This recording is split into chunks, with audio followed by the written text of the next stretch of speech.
Um ano de pandemia. O que mudou?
Cada vez mais Nova York não era Nova York.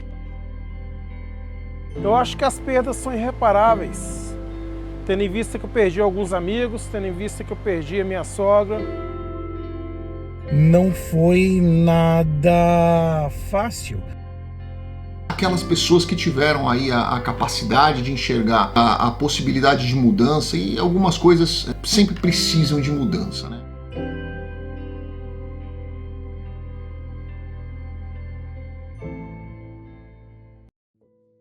Olá, tudo bom? Para quem não me conhece, sou William Volkov, sou jornalista correspondente e fotógrafo na cidade de Nova York. Leila, muito obrigado pelo seu convite. Vou aqui no seu canal expor como foi esse meu ano de pandemia. Começou lá no dia 1 de março de 2020, quando eu recebi minha primeira pauta. Aconteceu o primeiro caso de uma mulher contaminada no estado de Nova York. Eu fui convidado para fazer uma cobertura em Chinatown, pessoas com máscaras orientais. Até então o vírus tinha vindo da China, então a pauta era essa. Então a gente foi lá cobrir, mostrar um pouco o dia a dia da cidade nesse dia de primeiro caso. Até aí tudo tranquilo. Do dia 1 ao dia 13 eu continuei um outro trabalho que eu tenho, que é fotografando turistas na cidade. Tranquilo, nada de alarde ainda na cidade. Foi quando no dia 12 à noite eu recebi a pauta do dia 13. Queriam fechar todos os museus, a Broadway, biblioteca, a maioria dos serviços de turistas, como rooftop. Estava para inaugurar o Edge, que é um novo rooftop em Nova York, ia inaugurar 2, 3 dias depois, também fecharam tudo na cidade. Alguns turistas que eu tinha agendado para fotografar acabaram cancelando, eu tive que cancelar uns outros também. Teve alguns que me relataram que a companhia aérea ligou para ele e falou: a gente tem um voo amanhã, retorno para o Brasil, e se você não embarcar nele, o teu voo pode ser que seja prorrogado por um longo tempo, e a companhia aérea não se responsabiliza por a sua estadia na cidade durante esse período que você fica sem voo, que seu voo for adiado. O que vocês acham? A maioria dos turistas que me relataram isso vazaram, adiantaram seu retorno para o Brasil, o que acabou sendo correto, né? E a partir dali eu comecei minha cobertura diária de ruas vazias, porta de hospital, pessoas dando entrada, corpos saindo de hospital. Surgiu aquela história dos caminhões frigoríficos com diversos corpos, fui cobrir também. E ali, dia a dia, cobrindo, vamos dizer assim, a pandemia entrou na minha vida de um jeito tão... eu já esperava, porque eu vi o que estava acontecendo na China, vi o que na sequência aconteceu na Europa. Falei, Nova York não tem como esse vírus não chegar. Nova York é uma cidade multicultural, vem gente do mundo inteiro, todo mundo do mundo passa ali, uma hora vai chegar em Nova York. E chegou. Até eu lembro que eu relatei no início, falei, nossa, acho que estava com 40, 50 mil casos. Eu falei, não dou uma semana para chegar a 100, 200 mil casos. Fui bombardeado. Você tá louco? Você acha? Não vai acontecer isso, não vai. E acabou acontecendo, né? Hoje, essa semana que completou um ano de pandemia, a gente já tem mais de 50 mil mortos em Nova York. Muita gente se contaminou. Graças a Deus, hoje a maioria da população já está vacinada. Mais de 8 milhões de pessoas já foram vacinadas no estado. Mas foi bem complicado, você encarar, tipo, de um jeito que eu tava encarando ali na rua, no dia a dia, vivendo, enquanto a maioria tava em casa, pelo fato do jornalismo ser um serviço essencial e eu tinha as pautas, eu tinha que acabar indo, eu ia com muito medo de me contaminar, tomava o maior cuidado. Eu lembro que todo dia às 7 da noite as pessoas iam na porta dos hospitais aplaudir os enfermeiros, tal. Eu tinha que fazer essa cobertura, eu falava para os enfermeiros estão ali o dia inteiro no dia a dia com vírus, e eu tava ali, claro, com uma lente com um pouco de distância, mas o vírus tá ali, né? É imprescindível você não ter chegado perto dele no tipo de cobertura que eu fiz, e isso me preocupava muito, muito, muito. E no meio de tudo isso veio a história do George Floyd, aquele afro-americano que foi assassinado por um policial, e eu tava nessas coberturas também. Protesto todo dia, era porrada com polícia, e tipo, manifestante, polícia se debatendo ali, eu ali no meio fotografando, e eu sabendo que a gente estava no meio de uma pandemia, e tudo isso, tipo, cada vez me assustando mais. O tempo foi passando, e conforme o tempo ia passando, tava tão natural já essa cobertura de pandemia, que você via a cidade morrendo, a cidade dormindo, né, adormecendo.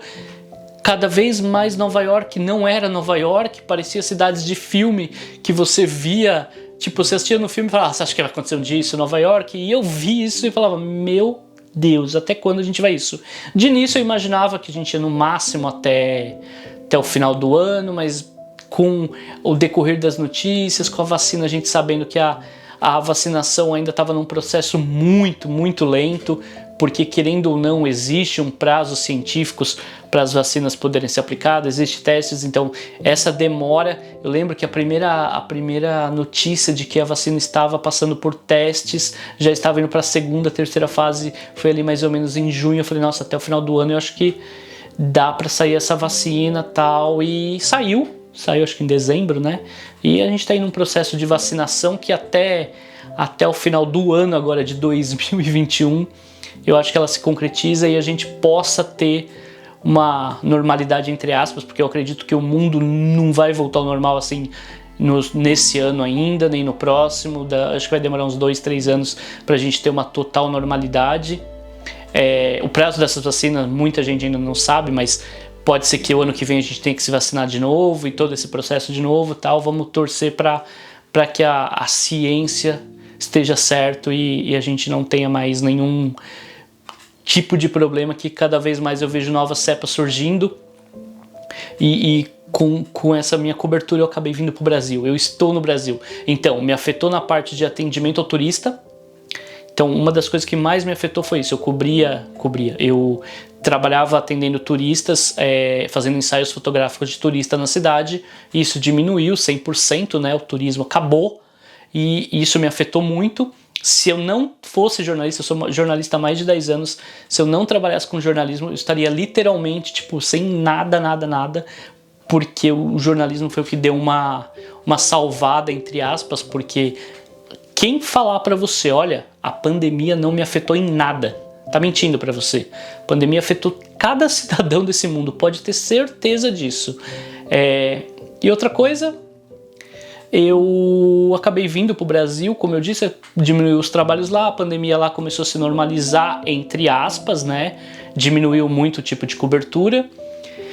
E eu vim fazer a cobertura no Brasil. E a situação no Brasil ainda não é fácil. O Brasil começou na China, a gente teve 3 meses de Europa ali, Itália, Alemanha, Espanha, notícia todo dia de tudo fechado, tal, passou para os Estados Unidos e o Brasil ainda estava de boa, pulando carnaval, né? Eu lembro que em fevereiro do ano passado, eu também sou editor da agência que eu trabalho de jornalismo, e a gente era recebendo material de carnaval, tipo, não existia pandemia, tipo, eu recebia material do mundo todo mandando pandemia. O Brasil mandando aquela carnaval, o futebol, as coisas rolando normal, como se nada tivesse acontecendo.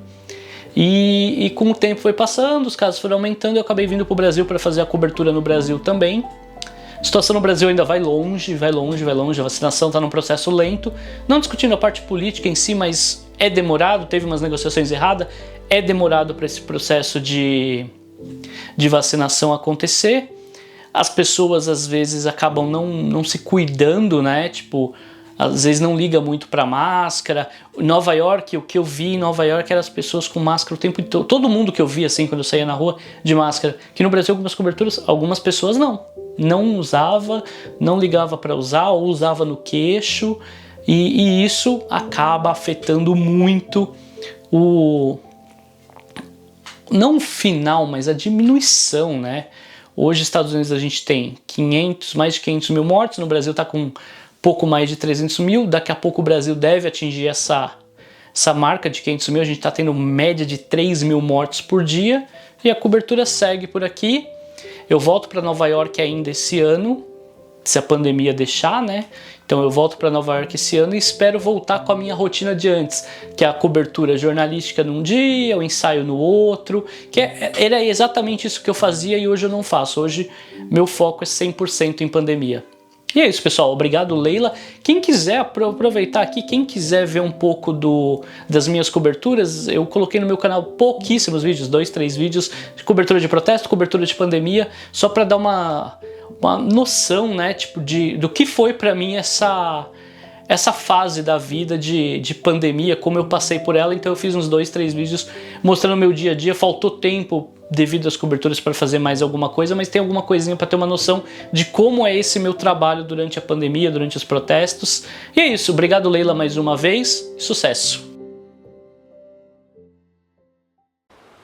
Fala pessoal, beleza? Éder Santos aqui, é um prazer estar aqui nesse canal da Leila. É uma pessoa que eu gosto muito, tenho uma admiração enorme, e o trabalho que ela faz é sensacional. Parabéns, Leila. Bom, ela me pediu um depoimento do que essa pandemia me afetou. Bom,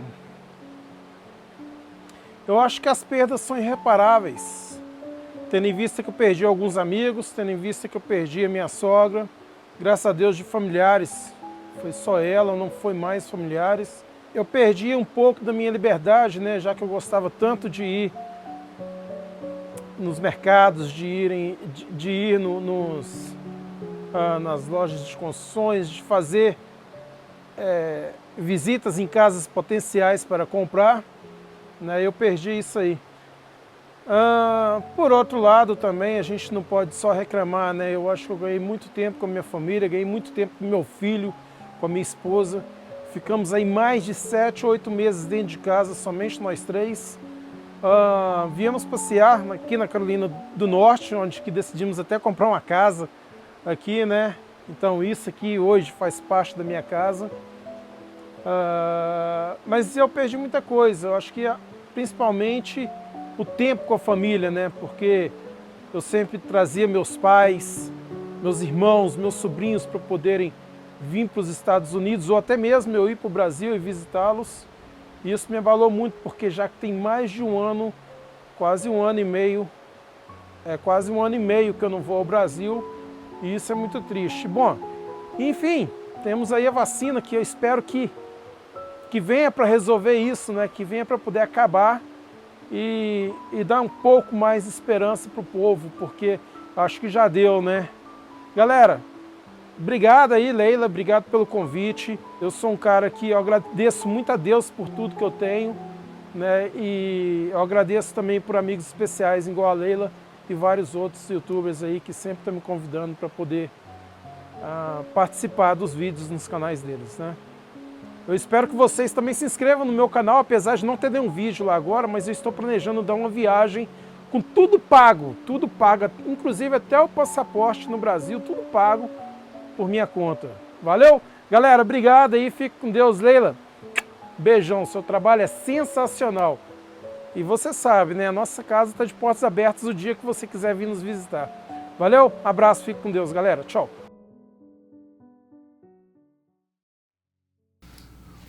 Oi, Leila, agradeço a você, a todos os seus inscritos pela oportunidade, pelo convite para virmos aqui falar no seu canal, trocar um pouquinho de experiência, contar um pouquinho como foi essa questão da pandemia para nós, para mim como pai e para o meu escritório como empresa, né? Eu acho que todos nós tivemos aí nesses últimos meses, nesses últimos 12 meses, uma grande experiência de vida. Muita coisa negativa aconteceu, mas aquelas pessoas que tiveram aí a capacidade de enxergar a possibilidade de mudança, e algumas coisas sempre precisam de mudança, né? A gente, na vida, a gente precisa estar sempre de cabeça sempre muito aberta para as possibilidades que podem acontecer. E é justamente no momento de desconforto, no momento de dificuldade, no momento de transição é que a gente acaba tendo as grandes oportunidades de mudança. Mudar nem sempre é fácil, né? A gente percebe isso quando você se coloca dentro de uma zona de conforto, você passa a achar que aquilo ali é o que vai evitar que você tenha problemas. E muitas vezes aquilo ali é justamente o que está te causando o maior problema. Então, quando isso aconteceu, na verdade, quando começou o lockdown, né, no mundo inteiro, eu estava no Brasil, eu tinha ido para o Brasil fazer uma palestra, eram 8 palestras, e foi quando eu cheguei no Brasil eu tive a notícia de que elas estavam sendo canceladas. E, obviamente, a minha viagem para o Brasil foi totalmente cancelada, né? Eu estava lá, mas todas as palestras foram canceladas porque todos os salões, todas as OABs onde eu ia fazer muita palestra, os hotéis onde estavam fechados para fazer palestra, eles foram bloqueados e não era mais permitido que a gente fizesse qualquer tipo de evento. O tempo passou, nós imaginávamos que a coisa seria rápido, né? Que a gente teria aí uma rápida recuperação dessa situação, não foi bem dessa forma. E a nossa base sempre foi, a nossa base principal é São Paulo, né? O nosso escritório de São Paulo e o escritório de Santos são as duas bases matrizes que há 18 anos funcionam, né? Principalmente a de São Paulo, que funcionam como base nossa. Eu comecei a perceber que a nossa estrutura, com as pessoas trabalhando em casa, a nossa estrutura ela estava muito grande, ela estava muito gorda, trazendo muito mais custo do que efetivamente ela deveria fazer. E nós começamos a rever uma série de coisas, não só no espaço físico que nós usávamos, mas a quantidade de impressoras que nós tínhamos, que estava ali, né? Muitas até não eram usadas, e a gente acabou percebendo isso quando as pessoas foram para casa delas, e a gente acabou percebendo que o custo operacional disso era muito grande. O nosso escritório de Miami foi o que mais sentiu, porque quando você tem uma quantidade razoável de funcionários com salário em dólar e o aluguel em dólar e toda a estrutura sendo paga em dólar, essa conta fica muito alta. E a gente começou a perceber que as 6, 7 salas, né, a gente tinha 6 juntas e uma separada, elas não tinham sentido, porque tinha muito espaço para o número de pessoas que estavam ali, e esse espaço custava um dinheiro, mas é um espaço que a gente foi colocando, fomos ao longo de anos, nós fomos ampliando, e chegou um momento em que tinha mais espaço do que necessidade. E a gente percebeu na pandemia que a gente podia enxugar isso. De 7 salas aí a gente conseguiu enxugar para 3, ou seja, o valor do aluguel ele caiu para mais da metade e nós conseguimos manter exatamente a mesma estrutura. E a coisa boa que aconteceu é que quando nós chegamos nesse momento da pandemia, tudo fechado, né? Os consulados fechados, os comércios fechados, ou seja, isso foi para todo mundo. O nível de movimento caiu. E caiu assim, de 0 a 100 aí, ele caiu em 40%. Né? E quando você tem muito custo para manter uma estrutura, você ter um decréscimo de movimentação na sua empresa de 40%, ele é expressivo. E aí nós começamos a procurar outras alternativas dentro da nossa área de trabalho. Foi onde eu consegui estreitar alguns contratos, que eram contratos internacionais de gás e petróleo, onde eu já tinha uma quantidade pequena ainda nessa área de atuação, e nós conseguimos abrir esse leque dentro da base de Houston, que já existia há 2 anos, mas ela fazia especificamente um caso ou outro de gás e petróleo, que era o que a gente tinha, então ela não tinha necessidade de ser grande. Quando isso aconteceu, houve um boom no Texas, né? Muitas empresas, muitas multinacionais se mudando para o Texas, muitas empresas migrando, inclusive de outros países para o Texas, não só de dentro dos Estados Unidos. E graças a Deus foi o tiro certo, que a gente já estava há 2 anos ali e o que a gente tinha de demanda que era pouco, do dia para a noite, assim, em questão de 3 meses, ela praticamente fez vezes 4 aí o número de movimento que a gente tinha dentro dessa estrutura de gás e petróleo com o Brasil e alguns outros países da América do Sul também. Isso fez com que a gente acordasse, olhasse para esse mercado com um carinho maior e montasse, investisse mais nessa base de Houston, que era ela que agora seria a bola da vez em cima dessa nossa nova realidade. Então nós conseguimos manter o que nós já tínhamos, ampliar um que estava ainda pequeno, engatinhando, nós conseguimos ampliar isso e enxugar a estrutura de contas fixas, que para nós foi realmente uma coisa sensacional, excepcional e nos trouxe muito, muito, muito benefício. Obviamente, para muitos empresários a realidade é totalmente diferente, né? Eles não tinham muito o que fazer e os governos acabam amarrando de todas as formas aí, principalmente no Brasil, onde o governo não tem feito a lição de casa. Isso tem trazido muita dor de cabeça para os empresários brasileiros, mas com certeza absoluta quem soube olhar com bons olhos, apesar do caos, soube buscar a calma, a serenidade, o pé no chão, para poder tomar algumas escolhas, fazer algumas escolhas, tomar algumas iniciativas, acreditar numa expectativa de que agora não tá bom, mas daqui a pouco as coisas vão se ajustar e qual vai ser a minha realidade, né? Qual vai ser a minha oportunidade? E essas pessoas souberam criar, sim, oportunidade na dificuldade e agora, com certeza absoluta, com a reabertura de tudo, elas vão poder aí engrenar melhor todo esse negócio que vinha sendo semeado há 12 meses atrás. Então, fica a dica aí para vocês. Boa sorte a todos, que Deus abençoe a todos, com certeza, porque não é um momento muito fácil, né, para a gente falar de dificuldades, porque muitas pessoas estão passando a dificuldade, mas quero acreditar que logo, logo a gente vai conseguir superar tudo isso e as pessoas vão tirar grandes lições da forma mais positiva possível, porque eu acho que quanto mais a gente chorar o leite derramado, a gente não vai voltar o leite para dentro da garrafa, a gente só vai simplesmente perder tempo lamentando por algo que a gente não tem o controle e que já perdeu, então não faz muito sentido a gente ficar lamentando. Vamos olhar para frente e lutar pelo que tem para vir para frente, que eu tenho certeza que é assim que a gente cresce. Leila, obrigado de novo, obrigado a todos os seus inscritos. Se tiver alguma dúvida, deixem aqui nos comentários do vídeo da Leila, com certeza a gente vai respondendo aqui para vocês dentro daquilo que for possível. Um grande abraço a todos, obrigado. E aí pessoal, tudo bem com vocês? Como é que vocês estão? Para quem não me conhece, eu sou Edu Garcia, eu moro aqui em Boston, Massachusetts. E primeiramente quero agradecer a você, Leila, pelo convite para participar aí do seu vídeo, falando um pouquinho aí de como foi e como está sendo né, durante essa pandemia, né? Aqui junto com a minha família, aqui onde eu moro, que é no estado de Massachusetts. Bem, como eu disse, nós moramos aqui em Boston. Minha esposa é estudante de inglês aqui, ela estuda inglês aqui. Minha filha também estuda aqui em Boston. E assim, o começo dessa pandemia pra gente não foi nada fácil, né? Eu acho que não foi para ninguém.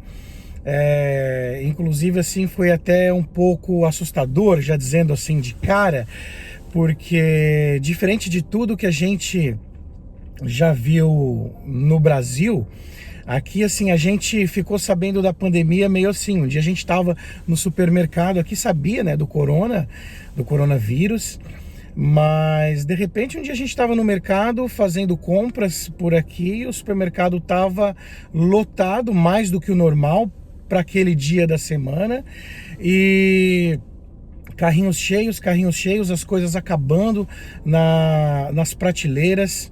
Algumas pessoas até americanos, acreditem se quiserem, brigando por papel higiênico, brigando por fardos de água, garrafinhas de água, enfim, começamos a olhar para aquilo, eu e a minha esposa, né, tipo, ué, né, o que está acontecendo, né, tudo bem, pandemia e tal, mas aí estava se falando aí num possível lockdown aqui e de repente os americanos correram para os supermercados e começaram a comprar tudo que viam pela frente aí.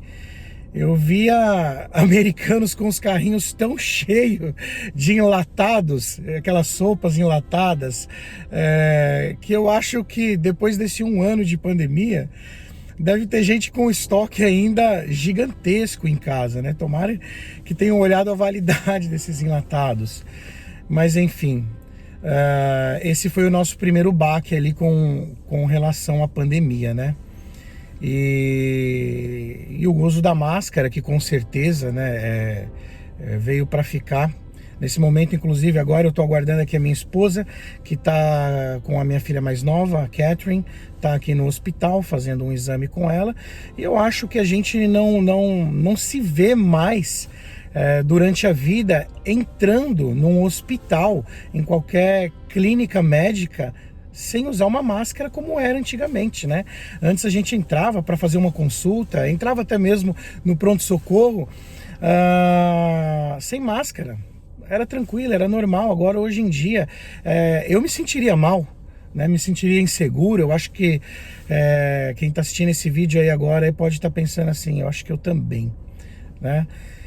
Enfim, muita coisa mudou, tem mudado aqui pra gente, o distanciamento social, como eu comecei falando nesse vídeo aqui a respeito de mercado, ir no mercado não é uma tarefa tão fácil hoje em dia, né, porque você fica assim, bem próximo das pessoas, e eu lembro que naquela época, lá no começo, passando um pouco mais o tempo, quando a pandemia aqui nos Estados Unidos estava assim, matando bastante, o nível de contaminação estava descontrolado e a gente tem que sair para comprar comida, né?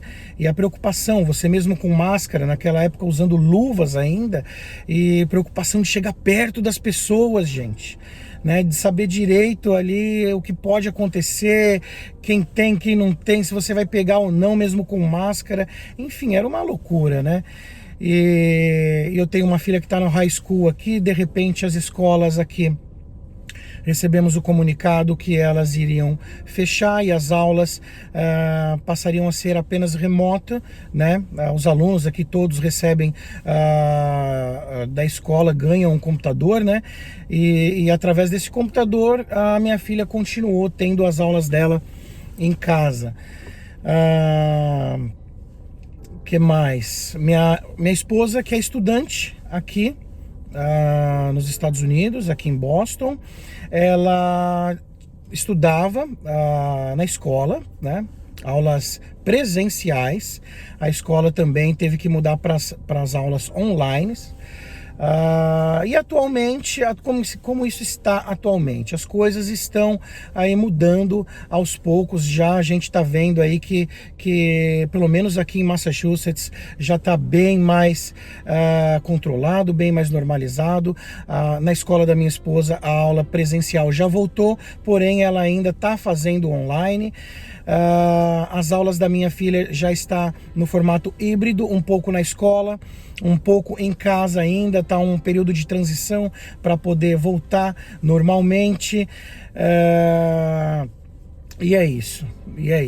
Foi assim, bastante tensão, né? Muita preocupação com quem tá no Brasil, né, nossos familiares. Isso mexeu demais com a gente, porque não era só uma saudade pra gente que tá aqui nos Estados Unidos, isso muda muito a nossa vida aqui também, né, porque a gente já tem a saudade dos nossos familiares, mas aí fica a preocupação com quem tá lá, né, com os nossos pais, por exemplo, que já estão aí no grupo de risco, se eles estão se cuidando, se eles vão receber a vacina agora, enfim, é um monte de coisa aí. Eu não quero me estender muito nesse vídeo aí, passando aqui para dizer para vocês como que foi aí um pouco dessa loucura, dessa pandemia aqui na nossa vida, aqui na vida da minha família, aqui em Boston, Massachusetts. Valeu, Leila, muito obrigado aí pela oportunidade, tamo junto, um abraço.